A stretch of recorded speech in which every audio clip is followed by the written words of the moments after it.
Due to the efforts of European Union warships and maritime patrol aircraft, our counter-piracy military partners, including our first collaboration with a Colombian warship, together with the self-protection efforts of the maritime industry, pirate attacks off the coast of Somalia have remained suppressed.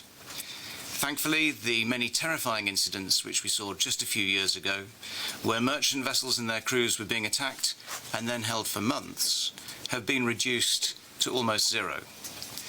We remember that at the height of piracy in January 2011, 736 hostages and 32 vessels were held, with large ransoms being demanded for their release.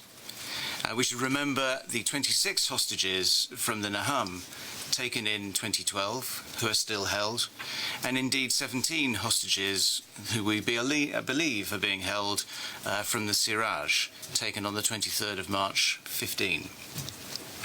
Over the past 6 months, Operation Atalanta warships and maritime protection teams have continued to ensure that World Food Programme vessels delivering much-needed food to the Somali people arrived safely in port.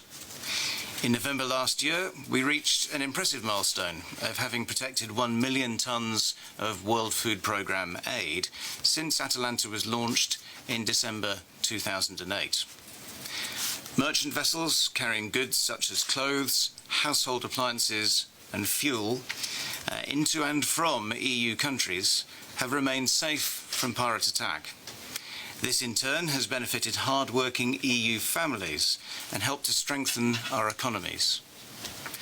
We have maintained our strong relations with countries in the region, and by working closely with our EU sister missions, such as EU Cap Nestor, we've helped to train local naval forces to strengthen their maritime capabilities and enable them to better protect their own coastlines from piracy. In November last year, Operation Atalanta warships protected the crew from a UN Food and Agriculture Organization vessel as it launched devices at sea, which will help to deliver alternative livelihoods for Somali fishermen off the coast.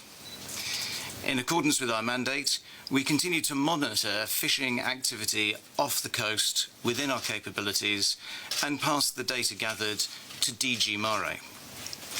And importantly, we've strengthened our relationship with the Somali people, whether this be through meetings at sea with local fishermen, visits by local leaders to our ships, or by providing low-level maritime training to what I know is their fledgling maritime forces. Whilst we welcome the significant reduction in Somali piracy, it is important that the international community does not now become complacent. Recent incidents at sea, with dhows being captured close to the Somali coast by unknown assailants, and other suspicious activity, demonstrate that there are still armed men and their financial investors who, given the opportunity, will seek to profit from illegal activity. This is why EU Naval Force Somalia is remaining vigilant to the piracy threat. Looking to this coming year, I will continue to engage with our EU capitals, military staff and counter-piracy partners to review the maritime security challenges that the region will face beyond 2016 and how the EU member states may best respond to these challenges. The balance between patrolling and deterrence and protection and training for local forces is one that we strike with our partners. Clearly, we're not the only people involved in this sort of activity in the region. And especially important to us is our relationship with our EU partners here, and EU Cap Nestor is the lead agency for that kind of training.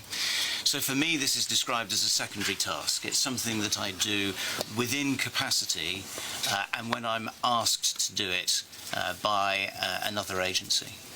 There's certainly a relationship between piracy, countering piracy, and security on land. In the end, the answer to piracy lies on the land and does reside in that sort of security situation. But it may be worth making the point that naval forces in some ways have an advantage here, in that we can operate at sea with relative freedom. So there are things that we can bring to a training effort which can be done at sea, which couldn't be based on land because of that security situation.